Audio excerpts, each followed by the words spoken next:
Hello student, कैसे हैं आप सब। उम्मीद करता हूं आप सब अच्छे होंगे, मस्त होंगे, बेहतर होंगे, आपकी पढ़ाई बेहतर चल रही होगी। और आज हम चर्चा करेंगे बफर विलयन। बफर विलयन किसे कहते हैं, कितने प्रकार के होते हैं, इसके हम पूरा क्रियाविधि को समझेंगे। बच्चों थोड़ा सा यहाँ पर समझना ये जरूरी है कि भाई ये कैसे क्वेश्चन पूछा जाता है। क्वेश्चन पूछा जाता है सिंपल तरीके से कि बफर विलयन किसे कहते हैं, प्रकार सहित समझाइए। जो क्वेश्चन पूछा जाता है उसी के अकॉर्डिंग हम आपको यहाँ पे समझाने वाले हैं, इसलिए वीडियो को लास्ट तक देखिएगा, तभी आपको वास्तविक रूप से समझ में आएगा कि हमको कितना लिखना है। 11th क्लास का ये मुख्य रूप से टॉपिक है, बाकी अदर क्लास के बच्चे भी इसे पढ़ सकते हैं, देख सकते हैं। चलिए पहले परिभाषा देख लीजिए।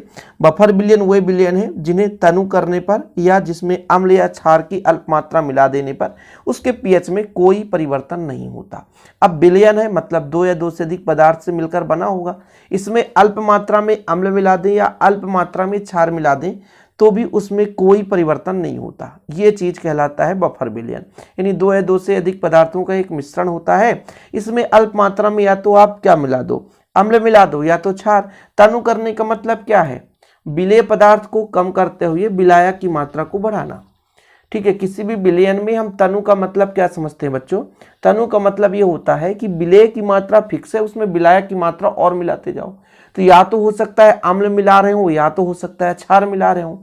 भाई दो चीज है, दो चीज में एक चीज की अधिकता यदि आपकी होगी तो एक चीज की न्यूनता होगी, वही तनु कहलाता है।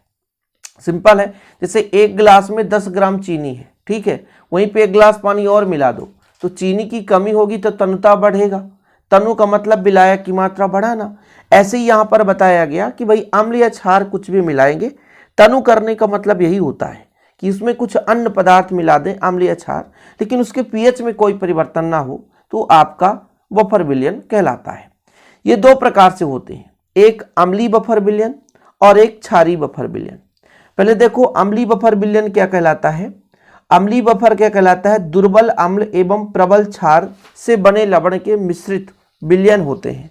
मतलब आपका एक दुर्बल अम्ल है और एक प्रबल क्षार है, यदि इनको मिला दिया जाए तो वो अम्लीय बफर विलयन कहलाएगा।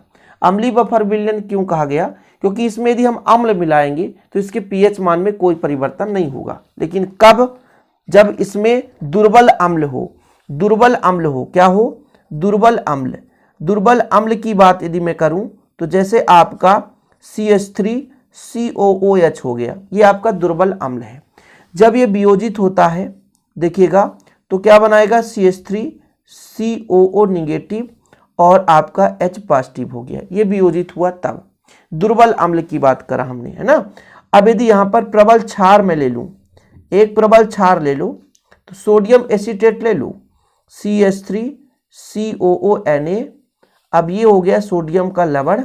अब ये टूटेगा तो CH3COO negative plus Na positive. ये आपका प्रबल क्षार है, इसलिए अधिक मात्रा में वियोजित होगा। और जो दुर्बल अम्ल है ये कम वियोजित होगा, मतलब दुर्बल अम्ल कम वियोजित होगा और ये अधिक वियोजित होगा। यहां पर आपको ध्यान में रखना बच्चों कि हम दुर्बल अम्ल ले रहे हैं, दुर्बल अम्ल का मतलब कम वियोजित होना, और प्रबल क्षार ले रहे हैं, प्रबल क्षार में आपका अधिक वियोजन होगा।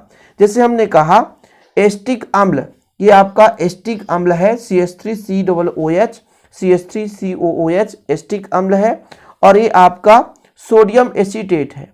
इन दोनों का मिश्रण एक अम्लीय बफर विलयन कहलाता है। एग्जाम्पल है कि एस्टिक अम्ल और सोडियम एसीटेट एक बफर विलयन का उदाहरण है।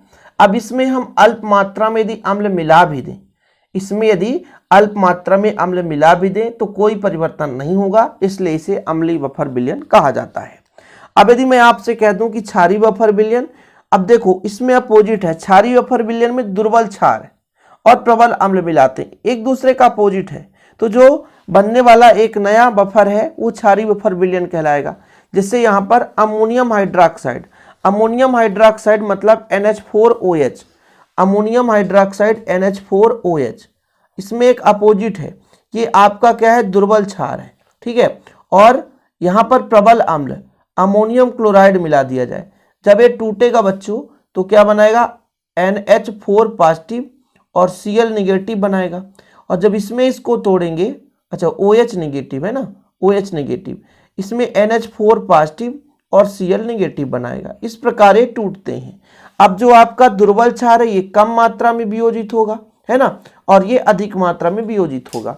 जो हमारा प्रबल अम्ल है अधिक मात्रा में वियोजित होगा। अब इसमें यदि अल्प मात्रा में क्षार मिला दिया जाए तो इसके पीएच में कोई परिवर्तन नहीं होगा। इस प्रकार से या अम्ल मिला दो या क्षार मिला दो, जरूरी नहीं है कि हम क्षार मिलाएं, जरूरी नहीं है कि अम्ल मिला दें। समझ रहे हो बच्चों? ठीक, तो ये चीज आपको थोड़ा सा क्लियर रहना चाहिए कि भाई किस प्रकार से अम्लीय बफर विलयन बनता है, किस प्रकार से क्षारीय बफर विलयन बनता है। यदि क्वेश्चन आया तो इतना ही आप लोग लिख दोगे तो आपको बराबर अंक मिल जाएगा। मैं उतना ही पॉइंट लिखाता हूं जितना आप एग्जाम में लिख सको, जितना एग्जाम के लिए आपका हेल्पफुल रहे। उम्मीद करता हूं वीडियो पसंद आएगा। पसंद आए तो लाइक करके शेयर जरूर करें। जय हिंद, वंदे मातरम।